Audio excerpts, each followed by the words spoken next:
ang bagong James Santos' Channel.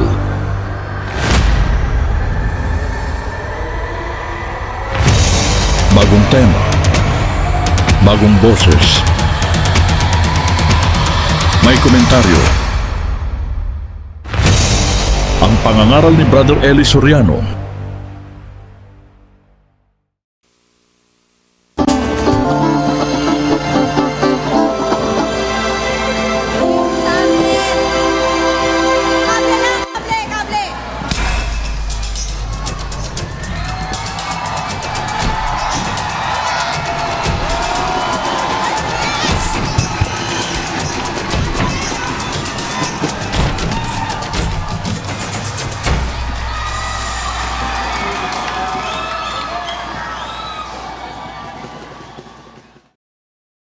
Ang mapapanood ninyo ay ang pangangaral ni Brother Eli Soriano.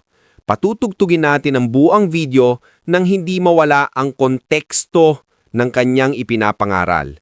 At ginagawa natin ito sa pamamagitan ng fair use.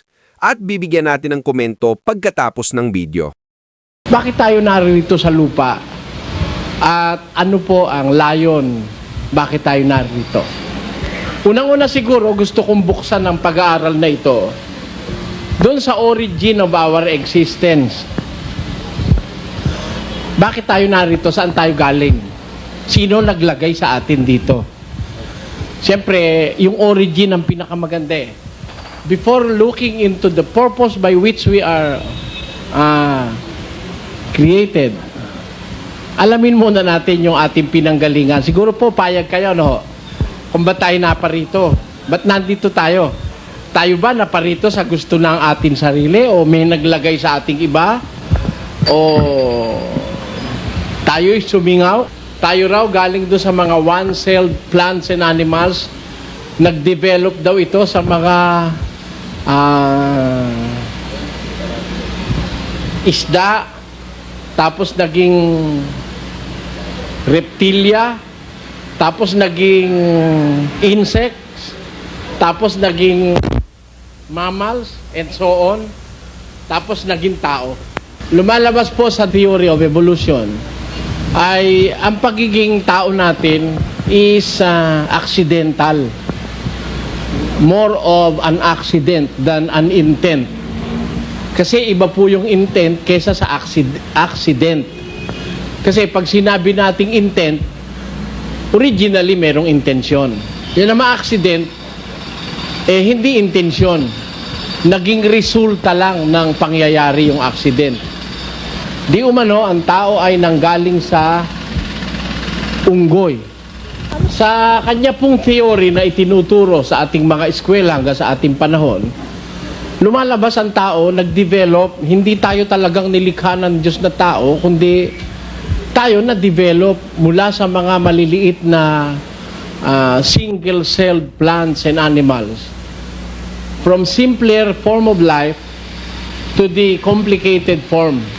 At lumalabas po, dumaan pa tayo sa pagiging insekto, reptilia, hanggang sa dumating doon sa tinatawag na mamalya, at yan ang species ng tao. Hindi basta mamalya, tao na. Sa paniwala ni, naging unggoy muna tayo. Naging apes. Yun ho bang lumakad yung pag ganon, apat ang paa. Tapos unti-unti naging Homo erectus. Ibig sabihin ng Homo erectus, tuwid na. Lumalakad na lang sa dalawang paa. And that is the last stage of what they call the Darwinian theory of evolution. Paglabas ng Homo erectus, Homo sapiens, lumabas na ang tao. Isa dyan sa mga original yung tinatawag nilang Neanderthal man. At medyo maliit pa ang utak niya, malaki ang kanyang bungo, etc. Na kung hindi ka po nagsusuri at di ka nag-aaral, you will be convinced. Not until after the supposed link between the apes and man yung nakuha nilang bungo na yun daw ang link nung yun na nag-uugnay dun sa unggoy at sa tao, yun ang link na patunayan after some investigation, yung pala peke, ginawa ng mga naniniwala kay pinagsama-sama yung Diyos at yung ibang parte ng bungo ng isang tao at ng isang unggoy. Ayan. Nung matuklasan kamakailan.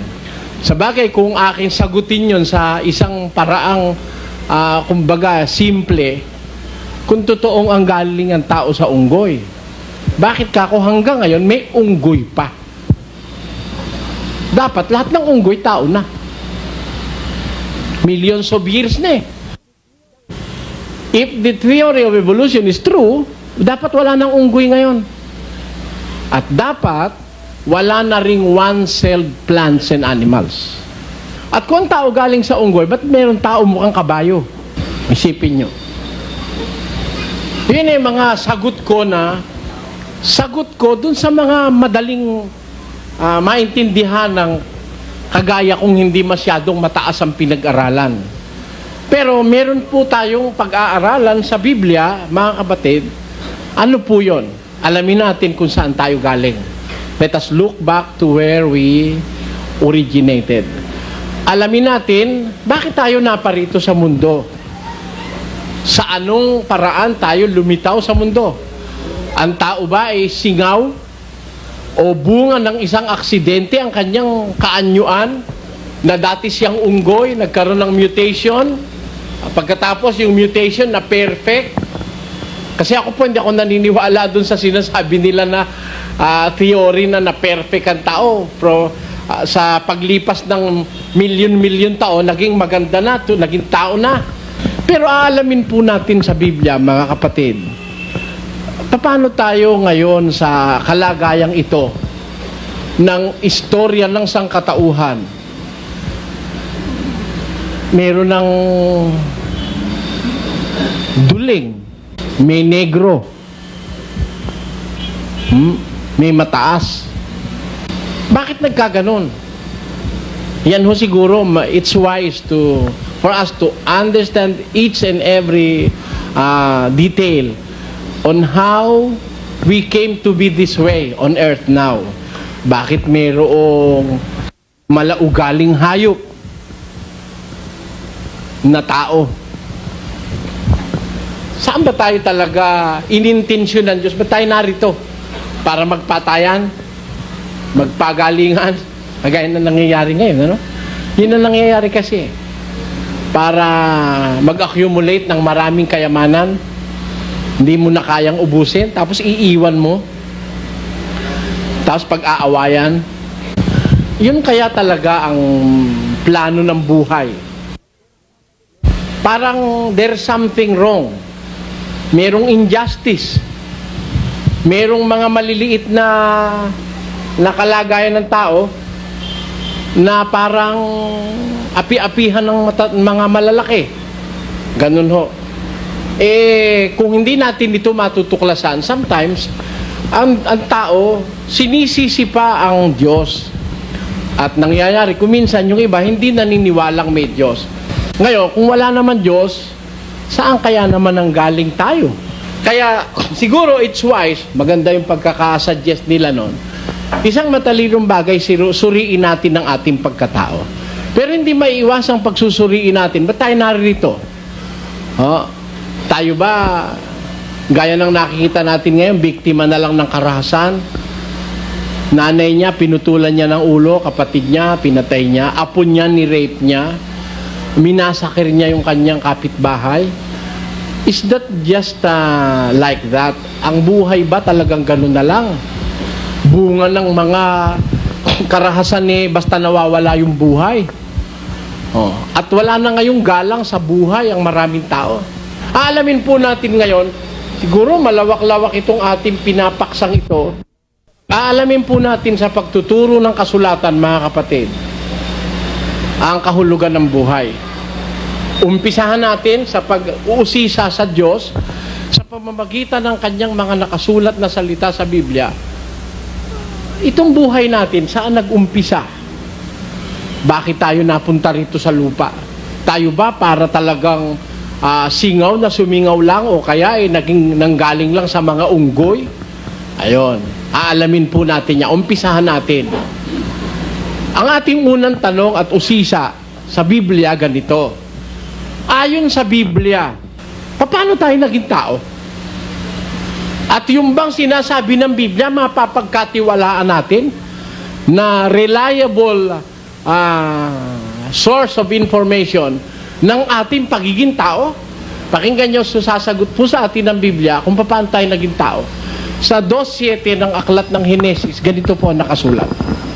At nilalang ng Panginoong Diyos ang tao sa alabok ng lupa at hiningahan ang kanyang mga butas ng ilong ng hininga ng buhay.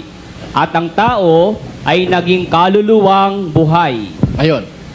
Sabi po sa Biblia, sa unang-unang talatang binasa natin, sa origin ng ating pagiging tao. Sabi sa Biblia, and God fashioned man out of the dust of the ground and breathed into his nostrils the breath of life, and man became a living soul. Nilalang ng Panginoon ang tao. Kaya ko po ginagamit yung fashion. Nakasulat po kasi sa original Hebrew scriptures, sa original Hebrew tongue na ginamit dyan, yung salitang fashion. Hindi ho basta creation ng tao eh. Sa Biblia, tayo isang special creation. Yung nakalagay dyan sa English na formed, sa Tagalog naman ay nilalang, dun sa Hebrew, fashioned. Ewan ko kung ano magandang katumbas na Tagalog ng salitang fashioned. Kumbaga, parang obra maestra. God fashioned man out of the dust of the ground. Nilalang ng Panginoon Diyos ang tao sa alabok ng lupa. At hiningahan ang kanyang butas ng ilong ng hininga ng buhay. At ang tao'y naging kaluluwang buhay. Yun noon sabi sa Biblia. Sa kauna-unahang informasyon na basa natin. Ako po, naniniwala ako dun sa Biblia dahil marami na po ako nalibot na mga istorya, mga haka-haka, kuro-kuro. Sa mundo ngayon kasi marami ng kuro-kuro eh. Ang nagpapagulo, yung kuro-kuro ng tao. Yun ang nagliligaw sa marami. Mga haka-haka, mga katha. Ayan. Ngayon, kung aalisin muna natin yung katha at kukunin muna natin ang informasyon bibliko, ang tao pala hindi galing sa unggoy. Siya'y nilikha ng Diyos. At isang espesyal na pagkakalikha, ang pagkakalikha sa tao. He was fashioned out of the dust of the ground. Nilikha siya mula sa alabok ng lupa. Tingnan ninyo. Sino ngayong ang makakatutol na ang tao galing sa lupa? Ang tao may magnesium. May iron. Lahat ng mga element doon sa lupa nasa tao eh. Pati trace elements eh. Kaya ako naniniwala kung nag-aral talaga ng siyensya, ang isang nag-aral ng siyensya, saka magbabasa ng Biblia, maniniwala siya, totoo Biblia eh. Kasi, ang tao galing sa alabok ng lupa eh. Magpukumuha ka ng alabok, lahat ng makikita mo mga elemento, saka trace elements, minerals, hanapin mo. Maghanap ka kung meron sa tao nun. Meron nga. Doon siya galing eh. At alam nyo, doon sa diwang sinasabi sa Ebreo, ang tao galing sa lupa, hindi doon sa ilalim. Galing tayo sa topsoil. Kaya yung Adam sa Biblia, sa Hebrew, yun po ang kahulugan nun yung lupang mapula. At yan sinasabi ng mga Bible expert, topsoil ang pinagkunan ng Diyos. Yung lupang nasa ibabaw. May mga kasama ng mga iba-ibang mga materialis na dating nasisikatan ng araw. Oh, hindi tayo kinuha ng Diyos doon sa kaila-ilaliman ng lupa, doon ba sa purputik na ron? Hindi doon. Kaya makikita nyo, ang tao, ang kanyang elemento ng topsoil. Ang kanyang nasa katawan. Oh. May konti tayong asin. Naniniwala kayo may konting asin ng ating katawan? Eh kung doon sa ilalim kukunin, may asin ba ron? O bakit di tayo may konting asin? Eh kasi minsan bumaha eh. Di ba? Lumubog ang buong lupa. Kaya lumaganap ang asin sa mundo. Ngayon, kung hindi ka magsusuri, hindi mo ibibigyan ng konsiderasyon ng lahat ng pangyayaring sinasabi sa Biblia, no? Alam nyo, kung maniniwala ka na lang doon sa mga nagpapanggap na sila'y marurunong, hindi ka na mag-iisip, you will not have your own thinking, para kang biktima ng kanilang pagkakaligaw eh. Ligaw na sila, sasama ka pa sa pagkakaligaw. Ang dami yung naniwala ngayon na nung mga nakakaraan lalong henerasyon, daing naniwala ang tao galing sa unggoy. May batayan ako sa Biblia eh. Ginawa mula sa alabok ng lupa ang tao. Direkto kumuha ng alabok ang Diyos. Tapos pinorma. Ginawang alma. Yung alma po kasi kahulugan nun, forma eh. Kaluluwa, form. Ang tao naging alma viviente sa Kastila. Naging formang buhay. Un alma viviente. Kaya pinormahan ng Diyos, ang ibig sabihin tao, pinormahan niya yan. Pinasyon niya yan from the ground. Ano ang pruweba ko? Talagang totoo yung sinasabi na yun.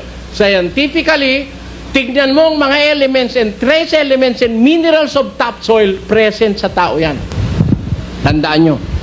Ano pa po ang pruweba na talagang tayo, ginawa tayo ng Diyos, galing tayo sa lupa? Pakinggan nyo sa Genesis. Sa pawis ng iyong mukha ay kakain ka ng tinapay, hanggang sa ikaw ay mauwi sa lupa, sapagkat yan ka kinuha, sapagkat ikaw ay alabok, at sa alabok ka uuwi. Oh, sige, tutulan nyo ho. Na ang tao, galing sa alabok. Ang katunayang galing sa alabok uli uuwi. O, pag namatay ka, ano ka? Hindi ba alabok uli? Lalo na yung sinusunog, yung cremated, na mga, uwi talaga, alabok eh. Di ba? Sabi kay Adan ng Diyos, nung magkasala, ikaw galing ka sa alabok ka uli uuwi. Wala naman tao na galing sa alabok, dinala sa langit. Meron ba nun? Hindi pwedeng pumasok sa langit ang alabok. Pakinggan nyo ang prinsipyo ng Biblia riyan. Sapagkat sinasabi ko nga ito, mga kapatid, na ang laman at ang dugo ay hindi makapagmamana ng kaharian ng Diyos. Ni ang kasiraan ay magmamana ng walang kasiraan. Tuloy. Narito, sinasaysay ko sa inyo ang isang hiwaga.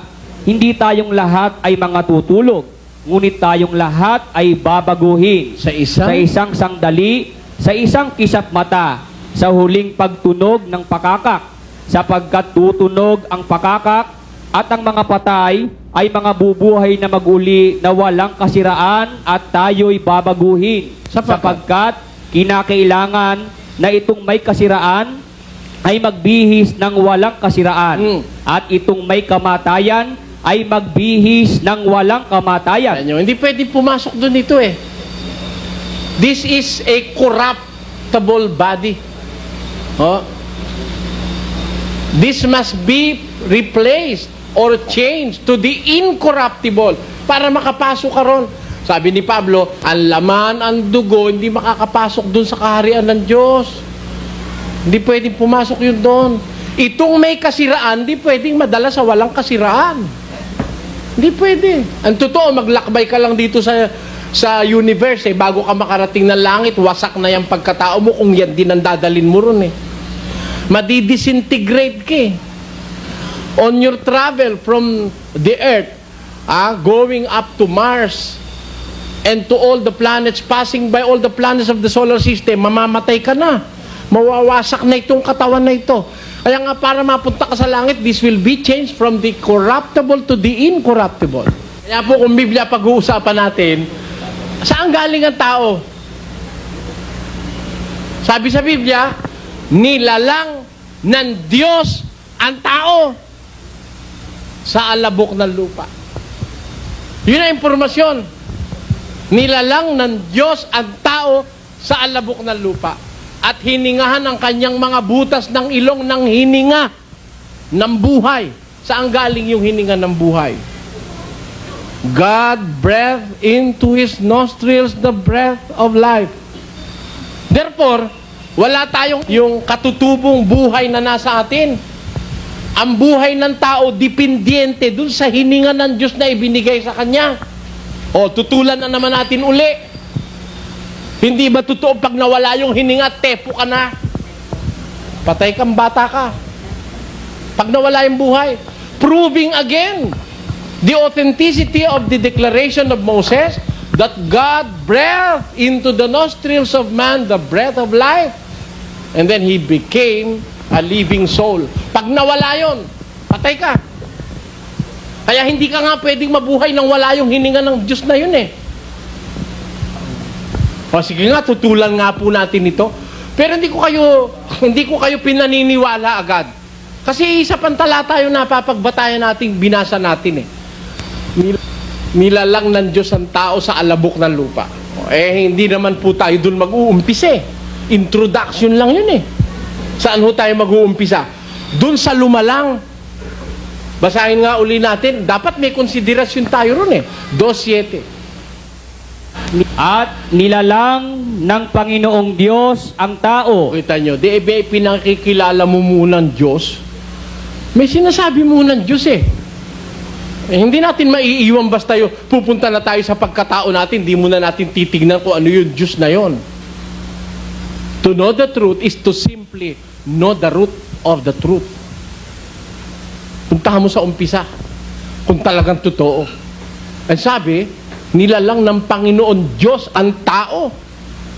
Meron sinasabing Panginoon Diyos na naglalang sa tao. Man is a created being. Created. Nilalang ng Diyos ang tao. Oh. Puntahan natin sa Henesis ngayon 1:1. Kung talagang merong ganon. Nang pasimula ay nilikha ng Diyos ang mga langit at ang lupa. Yan, dito, Diyos na naman uli, oh. Kaya we can't help but turn our heads, look at our back, tignan natin, saan ba tayo galing? Sabi ng Biblia, galing tayo sa alabok, nilalang tayo ng Diyos. Meron palang Diyos na may kinaalamnan sa paglitaw natin. Hindi naman basta yung alabok ay tumindig mag-isa. Ha? At pagkatapos ay nagsasayaw dun sa halaman na nakilit, tapos na. Hindi ganon. May sinasabi sa Biblia na ang Diyos ang gumawa sa tao mula sa alabok ng lupa. At hindi basta alabok, kundi hiningahan niya from something from Him. Isang bagay na galing sa Kanya, hindi galing sa alabok, yung hininga. Kaya naging taong buhay, kaluluwang buhay. Ano gagawin natin? Well, let us turn back. May sinasabi kasing Diyos na lumikha sa atin eh.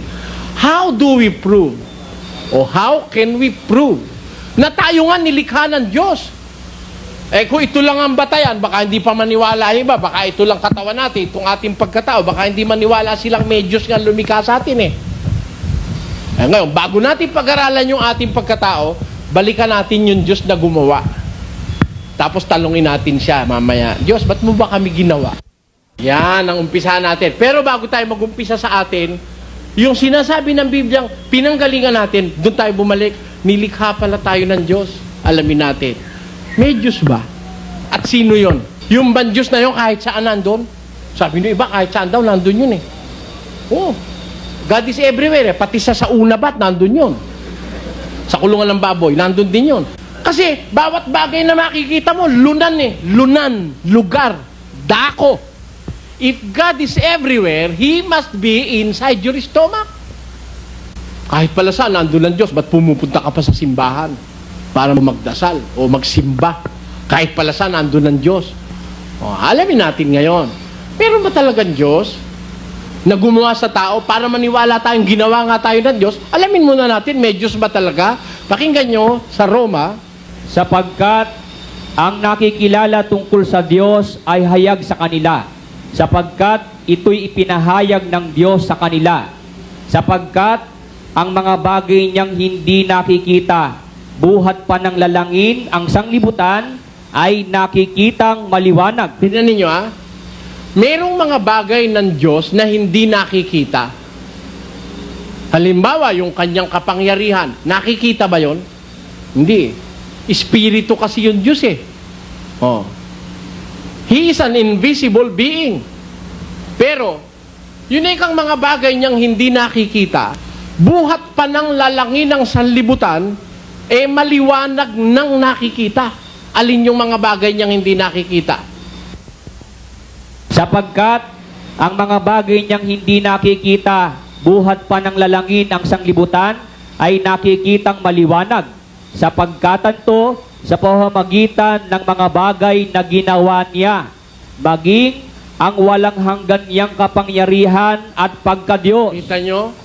Maging yung kanyang walang hanggang kapangyarihan at pagka-Diyos, matatanto mo sa pamamagitan ng mga bagay na ginawa niya. Kita nyo? Gusto ko pong basahin sa English rendition.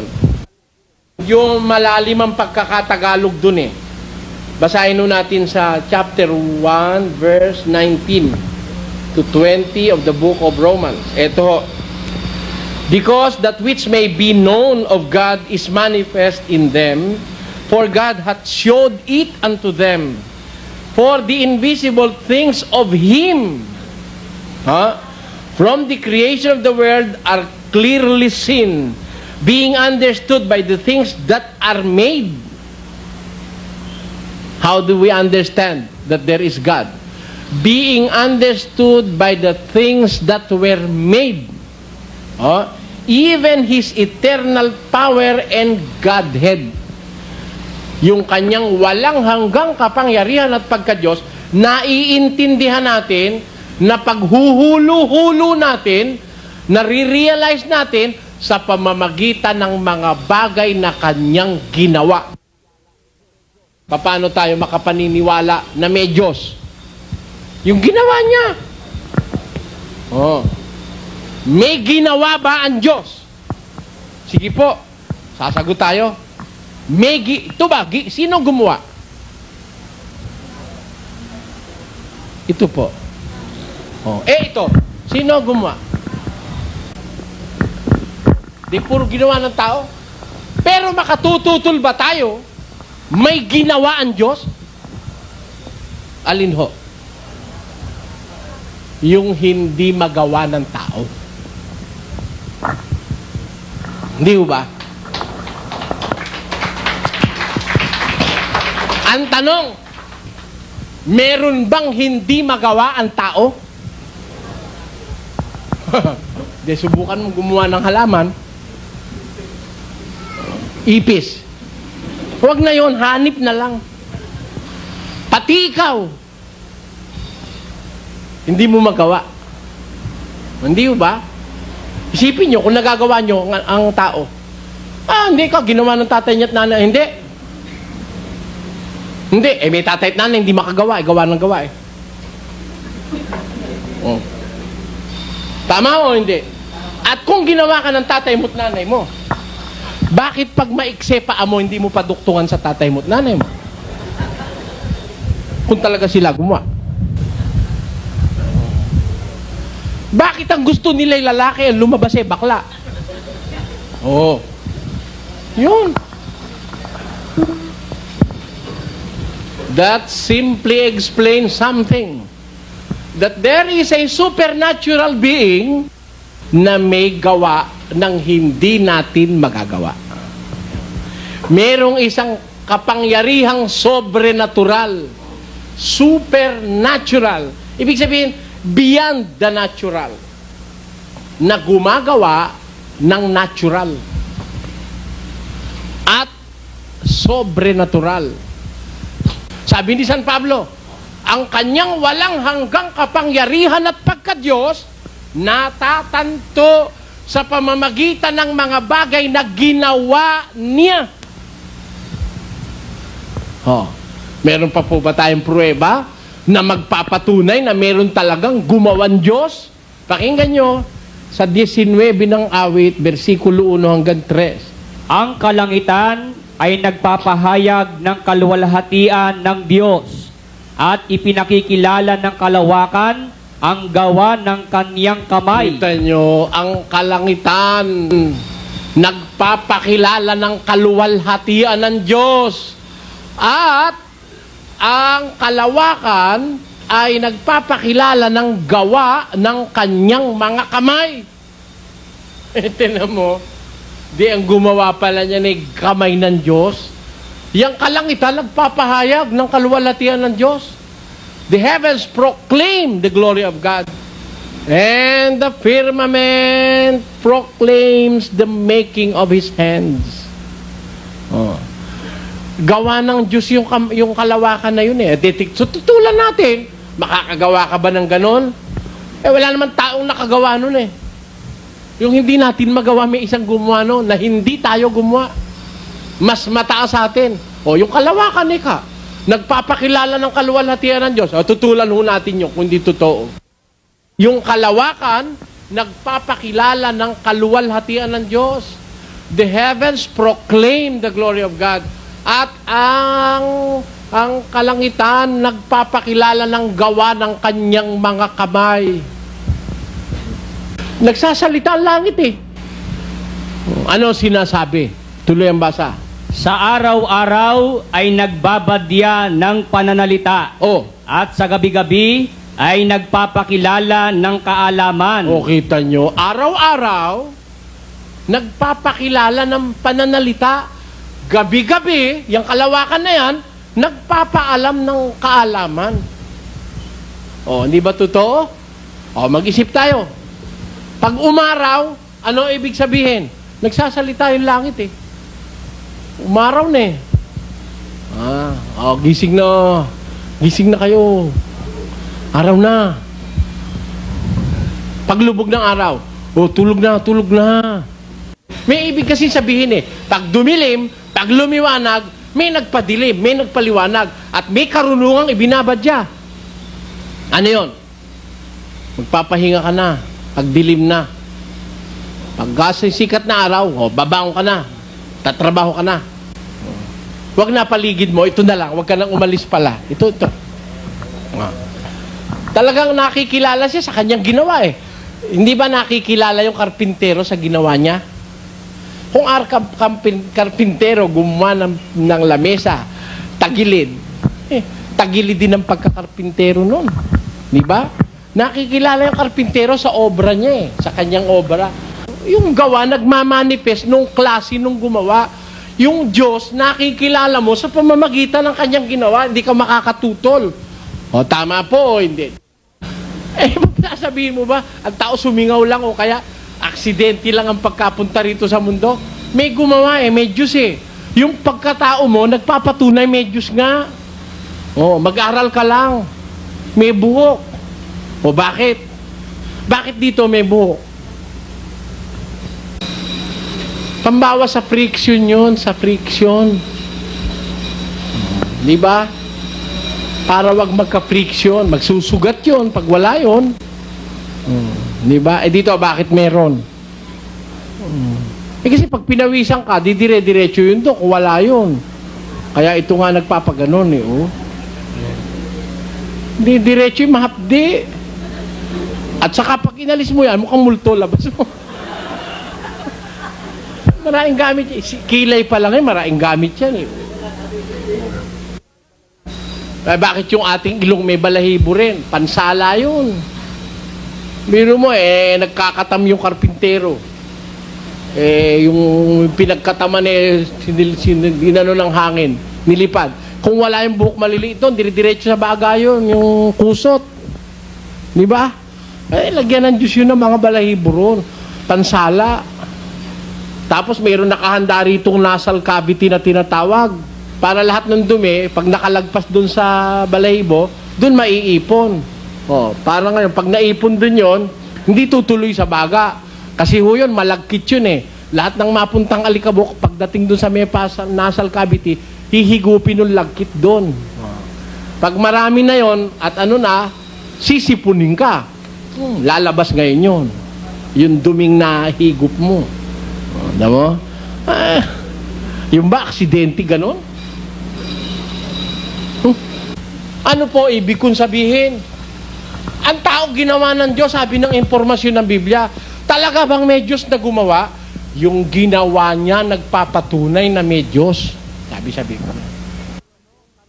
Makakakita ka ng karunungan doon sa ginawa niya. Maiintindihan mong may Diyos sa pamamagitan ng kanyang ginawa.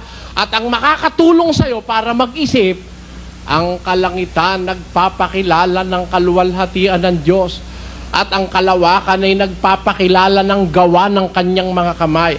Araw-araw ay nagbabadya ng mga pananalita, sa gabi-gabi nagpapakilala ng karunungan.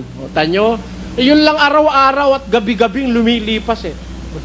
Nagpapakilala ng karunungan eh. Kaya tinanin nyo yung mga matatalinong tao nag-iisip nung araw. Naisip nila, kung nag-iisip sila, naisip nila, bakit yung bituin na yun, nung isang buwan, nandun yun. Ba't ngayon nandun?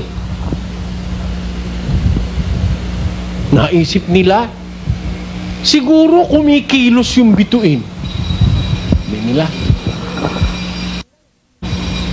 una, alam nila yung bituin na kumikilos eh. Kaaral, aba, hindi pala yung bituin na kumikilos. Yung mundo pala. Ngayon, kaaral, natuklasan nila, hindi pala mundo lang at bituin ang kumikilos, lahat pala yung kumikilos. Kasi kung mag-aaral ka, nagpapakilala ng kaalaman, sabi ng Biblia eh. Di ba? Noong una, sabi nila, ayan yung araw, nasa kalagitnaan na ng langit. Ang araw kumikilos. Di ang paniwala ng araw ng tao, ang araw ang kumikilos. Nung matuklasan na hindi pala yung araw ang kumikilos, ang mundo pala umiikot. Kaya unti-unti yung araw, nandito kanina mamaya, ando na. Dahil umiikot yung mundo. Kaya mag-aaral ka lang ng nangyayari sa kalawakan, maniniwala ka na nagpapakilala ng karunungan araw-araw, gabi-gabi. Merong kapangyarihan na wala namang tali. Wala ring kadena na sinusian na gano'n na unti-unti na yung ginawa natin, di ba? Meron tayong mga ginawa, sinusian. Unti-unti umiikot yung relo. Pag naubos yung susi, ito na relo. Yung ginawa ng Diyos, matindi pagkasusi, ang tanda na, hanggang ngayon magana pa rin. Saka yung ginawa niyang kalan, ang lakas ng apoy. Biro mo'y bata pa si Eva at si Adan mainit na araw hanggang mainit pa rin. Lalo pa yata umiinit. Sa tagal na noon, millions and billions of years, parang hindi na mauubos yung init ng araw. Billions of years na. Parang walang hanggan. Kung yung araw na tila wala nang hanggan, yung pakayan Diyos ang sabihin mong may hanggan, yung ginawa parang walang hanggan, lalo na yung gumawa. Kaya kung mag-iisip ka, dun lang sa ginawa ng Diyos, maniniwala ka na may Diyos talaga eh. Kung mag-iisip ka, you will come to the conclusion na may Diyos at kaya ka nasa mundo, ginawa ka niya. Maiintindihan mo. Mag-aral ka lang. Magmasid ka. Ako po, ganun ako. Palamasid ako eh. Sabi nga ng Biblia, basahin natin sa Lucas. Utos yung magmasid eh. Pag hindi ka magmamasid, di ka matututo eh. Pero magmasid ka, wag kang kikibo. Magmasid ka lang, marami kang matututunan sa mundo. Basa. At sinabi niya sa kanila, mangagmasid kayo at kayo mangag-ingat sa lahat ng kasakiman. Magmasid kayo, sabi ng Diyos. Magmasid kayo. Utos yung magmasid eh. o magmasid ka. Marami ka matututunan. May ituturo sa'yo. Lahat ng mamasdan mo, may tuturo sa'yo. Biro mo, hihinga ka. Hininga mo. Pag inilabas mo, may mga ngailangan nung inilabas mo, yung halaman. You inhale oxygen, then you exhale carbon dioxide. Whereas in turn naman, yung carbon dioxide is inhaled by the plants, and they exhale oxygen na kailangan mo naman. O di talaga palang kailangan magkasama yung halaman at saka yung tao. Dependent sila sa isa't isa. Maiisip mo, aksidente kaya yon? Yun yung mga bagay na yon, kung iisipin mo, will lead you to a conclusion na may matalinong manglilikha eh. Alam niya lahat ng bagay eh, na dapat niyang likhain. Kaya naghanda siya. Ako, nag-aaral ako sa bukid, ano. Nakita ko, may natusok pa nga ako doon sa Makahiya eh. Ba't kaya itong pag hinipo mong ganon, titiklop? Mamaya konti, binantayan ko, nagtiyaga ako, nakatiklop eh. Siguro, palagay niya, wala na ako ron. Unti-unti, bumuka na naman uli. Pag matagal, bumuka uli. Ginanong ko uli. Tumiklop uli. Napakamahihiyain pala ako ito. Kaya palang tawag dito, makahiya. Pag may tao nahihiya, para saan kaya ito? Para saan kaya ito? May konti may dumating kambing, ang daing damo, inunang kainin yung makahiya. Paborito pala ng kambing yun. Siguro ako kaya ginawa ng Diyos yung makahiya para sa kambing. Dahil ayaw kainin ng ibang mangangain ng damo. Di ba? Gusto ng kambing pero ayaw ng ibang damo, ayaw ng ibang kumakain ng damo, ayaw ng rabbit. Ayaw. May rabbit ako eh. May konti, meron akong kapatid, hindi dinat na ng regla. Sabi ng lola ko, nako, naglalayag lang yan. Kumuha ka ng makahiya, ilagamot, inumin mo. Pagkainom, binabukasan, nagkaregla. Ano ka ako ibig sabihin ng lola? Kasi ang makahiya, gamot sa babaeng naglalayag ang regla. Yung ugat na ibig sabihin, bukod pa sa kambing, para sa babae pa rin ginawa yung makahiya. Kaya pala may makahiya. Tanyo? Bakit may damong Bermuda? Naku, hirap na hirap yung kambing. Kaya liliit kasi nung Bermuda, hindi niya makuha eh. Isipin mo, ba't may Bermuda? Hindi para pagkain ng kambing yun. Yung pala, panlagay pala yun sa garden ng mayayaman. Kita mo? Pero may Carabao grass, yung mahahaba. Isang ganun lang, takuha na. Pakain nyo sa Carabao yung Bermuda grass. Malulungkot yung Carabao pagka ganun lahat ng damo sa mundo, pagka puro Bermuda. Nako, hindi mabubuhay ang bakat kalabaw. Mahihirapan, magtatampo. Ganun ang ganun, hindi niya makuha. Kililiit na ganun eh. Ano nga makukuha niya ron? Kaya sabi ko, meron lupa, pila. Para pala taniman ng pala yun. Yung pila kasi hindi nawawala agad yung tubig. It holds water. Kailangan sa balay. Meron namang lupa doon sa may Pampanga sa Santa Rita, buhaghag.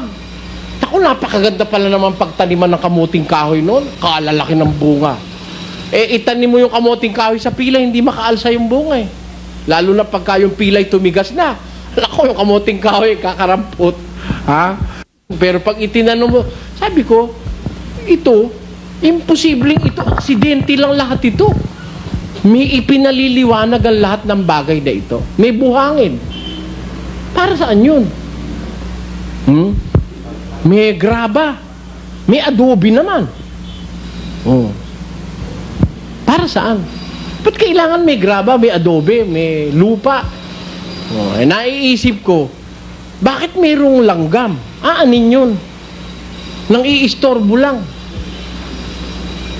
Butike, ganun din. Yung ipis, ano kaya ako silbi nitong ipis na to? Ba't ginawa ng Diyos ito? Nako, paborito pala ng manok yung ipis. Naglinis kami nung isang kahon libro, katakot-takot ipis, hindi labas ko sa labas. nung maglabasan yung ipis, tuwan-tuwa yung mga manok namin. Talagang kanya-kanyang masarap pala ako ipis. Oh. Subukan mo mag-alaga ka ng manok, pakain mo puro ipis. Yung ipis magiging manok yun, lalaki. Oh. Tapos yung manok kainin mo't hindi lasang ipis. Oh. O di ba masarap yung manok? Kaya kung mag-iisip ka lang doon sa lahat ng nangyayari sa paligid mo, magmasid ka lang. Hindi aksidente. There is a process by which God is sustaining our lives on earth. Binubuhay tayo ng Diyos. May gumawan Diyos sa atin. Ang pruwebang may Diyos yung ginawa niya. Pruweba na yon, yung ginawa niya. Walang makagawa eh. Kaya kung hindi magagawa ng tao lahat ng nakikita natin, ang ibig sabihin, may gumawang iba, hindi tao. Yun nga ang Diyos eh. Kontento na ho kayo, may Diyos? Naniniwala na kayong may Diyos? Oh. Ako po, hindi pa. Hindi pa ako kontento.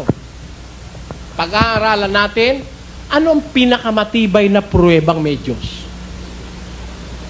Pagbalik niyo kung loloobin ng Diyos, maghahanap po tayo ng pinakamatibay na ebidensya, the best proof of the existence. Bibigyan natin ng komento ang napanood nating video. Ito ay malayang komento lamang at hindi upang magmarunong. Maganda ang ipinaksa ni Brad Ellie tungkol sa layunin ng Diyos, kung bakit tayo naririto sa lupa. Una, ang tao ay nagmula sa alabok ng lupa, at ang kanyang ikabubuhay ay mula sa mga bunga ng lupa. At tayo ay nilikha ayon sa larawan at wangis ng Diyos. At ang kaligayahan ng Diyos ay nasa mga tao. Kaya ayaw ng Diyos na lubusang malipol ang mga tao dahil sa kanilang kasamaan. Kaya nga isinakripisyo ng Diyos ang kanyang bugtong na anak upang ang sinuman ay hindi mapahamak at magkaroon ng buhay na walang hanggan. Amen. Kung nagustuhan ninyo ang napanood ninyong video, please like, share, and comment. At maraming salamat sa inyong suporta. Upang manatiling buhay